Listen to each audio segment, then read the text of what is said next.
Olá, galera! Sejam bem-vindos ao nosso canal. Hoje, vamos falar um pouco sobre a teoria malthusiana. Essa é a primeira teoria a tentar explicar a relação entre o crescimento da população e a sustentabilidade. Ficou curioso? Então, continue nos assistindo que vamos te contar tudo. O responsável por prever esse cenário um tanto pessimista para a época foi Thomas Robert Malthus. Thomas Malthus era um economista britânico e pastor anglicano, nascido em 1766, na cidade de Surrey, na Inglaterra. Estudou filosofia e teologia, e foi professor de economia. Em 1798, publicou a primeira edição de um ensaio sobre o princípio da população. Malthus foi contemporâneo de vários pensadores iluministas como David Hume e Jean-Jacques Rousseau, do qual seu pai era grande amigo. Os iluministas defendiam que a humanidade estava destinada à evolução permanente e poderia alcançar a felicidade plena através da ciência. Malthus era preocupado com o aumento da população e suas consequências para a sociedade. Ele dizia que o mundo estaria destinado à miséria, porque as pessoas se reproduzem mais rápido que a produção de alimento.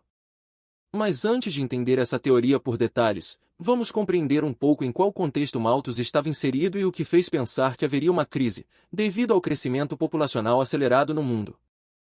No século XVIII, ocorreu o fenômeno chamado de Revolução Industrial. Esse desenvolvimento industrial mudou de forma drástica todo o mundo, trazendo, por exemplo, um acelerado crescimento da população mundial. Além disso, muitas pessoas se moveram do campo para as cidades, fato que ficou conhecido como êxodo rural, que nada mais é que a migração das pessoas da zona rural para as regiões centrais. Na época, a Grã-Bretanha tinha cerca de 5 milhões de habitantes.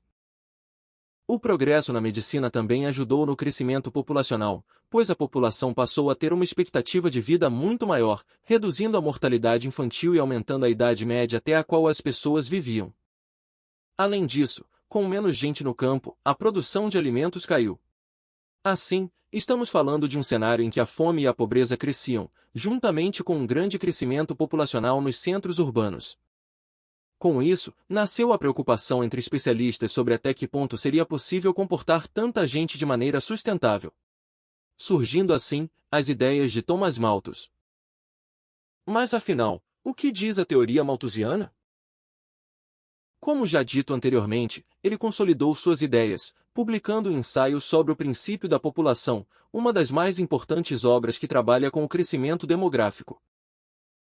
A teoria malthusiana defende que, mediante ao crescimento acelerado da população mundial, haveria um problema de escassez de alimentos, visto que a perspectiva do crescimento da oferta de alimentos era inferior ao que se previa para a população. O pensamento malthusiano considera que a população mundial cresceria seguindo uma progressão geométrica enquanto a produção dos alimentos ocorreria apenas em uma progressão aritmética. Calma! Vamos te explicar. É um pouquinho de matemática misturada com geografia, mas é simples de entender. A progressão geométrica é aquela que cresce de forma exponencial, como a sequência 2, 4, 8, 16, 32, 64, 128.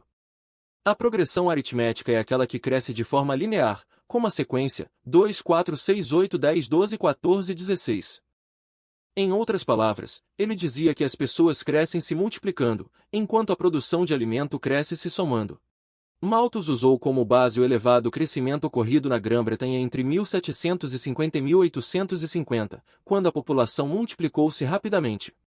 Passado um tempo, teríamos mais pessoas para sustentar e menos recursos disponíveis.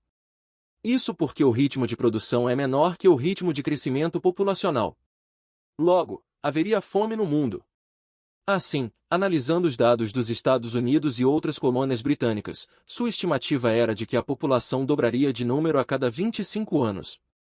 Enquanto isso, a produção de alimentos não conseguiria acompanhar a demanda. Além disso, vale notar que Malthus via a desigualdade como algo inevitável e que, se todos fossem prósperos, haveria um aumento descontrolado na população e consequente desequilíbrio entre oferta e demanda de alimentos. Para solucionar o problema, Malthus propôs algumas medidas. Controle de natalidade. No entanto, segundo ele, isso deveria ser feito através da sujeição moral do homem, com casamento tardio e abstinência sexual. Para regular este desequilíbrio, Malthus defende também meios como a guerra e as doenças a fim de controlar o crescimento dos menos afortunados economicamente. Deveriam ser abolidas as políticas assistencialistas. Segundo Malthus, as ajudas aos pobres não estimulavam que estes mudassem de vida. Se acaso essas medidas não fossem suficientes, caberia ao governo ampliar as classes médias. Para isso, o Estado deveria criar um ambiente em que os mais pobres pudessem progredir por sua conta. Por que a teoria de Malthus não se concretizou? A teoria de Malthus não se concretizou no mundo real, uma vez que suas premissas estavam erradas na hora de elaborar sua teoria. De fato, ele analisou as condições de crescimento da população usando um espaço geográfico limitado e considerando uma população predominantemente rural, atribuindo a mesma dinâmica para todo o mundo. É como se ele considerasse a sociedade parada, estática, e assumiu que ela sempre seria desse jeito. Então, ele não conseguiu prever as possibilidades de mudanças externas que aconteceram depois. Não conseguiu prever, por exemplo, que a Revolução Industrial promoveria uma mudança significativa na produtividade do mercado, que a cada ano torna-se capaz de produzir mais alimentos de maneira mais eficiente. Além disso, as mulheres entraram no mercado de trabalho e, consequentemente, começaram a ter menos filhos. Igualmente, o uso generalizado de contraceptivos provocou um declínio na taxa de fertilidade.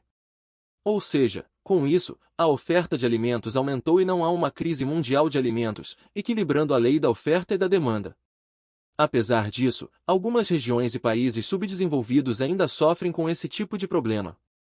Contrariando as suas estimativas, a população não dobrou a cada 25 anos. O que aconteceu foi quase que o contrário. O alimento em progressão geométrica e as pessoas em progressão aritmética. Ainda que de fato, a população no mundo continue a crescer, o ritmo de crescimento não foi tão grande e tem inclusive diminuído em muitas partes do mundo.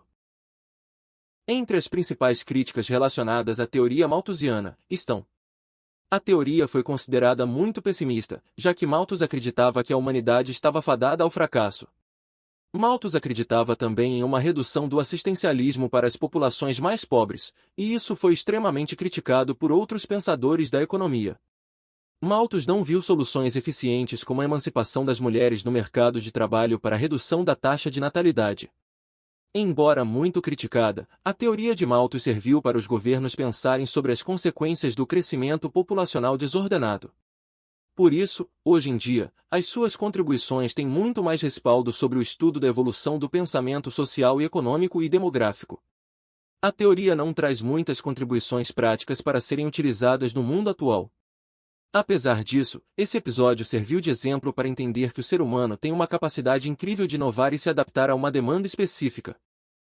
Enfim, a teoria de Thomas Malthus foi muito importante para relacionar o crescimento populacional e a escassez. Entretanto, suas ideias foram um pouco equivocadas no pensamento de como se daria o crescimento da população e a produção de equipamentos. Ele desconhecia a dinâmica social e populacional, mesmo a sua teoria não tendo se materializado. Atualmente a teoria malthusiana tem relação com pelo menos duas questões. Alterações demográficas. Com a mudança demográfica, novos paradigmas estão se apresentando. A questão não é mais se a humanidade consegue se alimentar de forma sustentável. O problema agora é como manter os benefícios sociais, já que existem menos pessoas produzindo. Assuntos controversos, como receber imigrantes para suprir a mão de obra jovem, é um dos temas da atualidade. Alterações climáticas e quais as iniciativas para minimizar e reduzir que temos causados na natureza também é outro ponto que tem relação com a teoria. Em um universo paralelo, podemos encontrar um personagem que possui uma teoria bem parecida com a de Thomas Malthus. É o caso do supervilão do universo da Marvel, o Thanos. E quem vai falar um pouco sobre essa relação entre a teoria de Malthus e a visão do vilão Thanos é o nosso correspondente Isaac Conceição. Lembra dele? O Thanos. Bom, na saga dos Vingadores, o Thanos acreditava que os recursos existentes no universo não era suficiente para suprir as necessidades de toda a população existente no universo. Então, ele deduziu que, para que os recursos existentes fossem suficientes para suprir as necessidades dos seres viventes, seria preciso que metade dos seres viventes deixassem de existir. E daí se iniciou toda a saga entre ele e os heróis Vingadores. Entretanto, o autor dessa teoria não foi o Thanos, mas sim o filósofo e economista inglês Thomas Malthus, lá do século XVIII, na qual desenvolveu a teoria em 1798, no ano de 1798. Teoria essa conhecida como teoria malthusiana. E aí? Encontrou semelhanças na teoria? Confira agora um trecho do filme Guerra Infinita, onde Thanos confessa a sua filha Gamora seu plano. Porque você matou metade do planeta. Um pequeno preço a se pagar pela salvação. Você é insano. Pequeno é matemática simples. Esse universo é finito, os recursos são finitos. Se a vida ficar sem controle, a vida deixará de existir. Necessita de correção. Você não sabe isso! Eu sou o único que sabe isso. No mínimo, eu sou o único com vontade de fazer algo. Bom, a teoria de Malthus não se concretizou, mas já no caso de Thanos, os Vingadores deram seu ultimato. E aí? Gostou do nosso conteúdo? Esperamos que sim. Todas as fontes de pesquisas utilizadas você pode encontrar na descrição do vídeo. Não esqueça de dar o seu like, comentar e compartilhar com seus amigos. E até a próxima!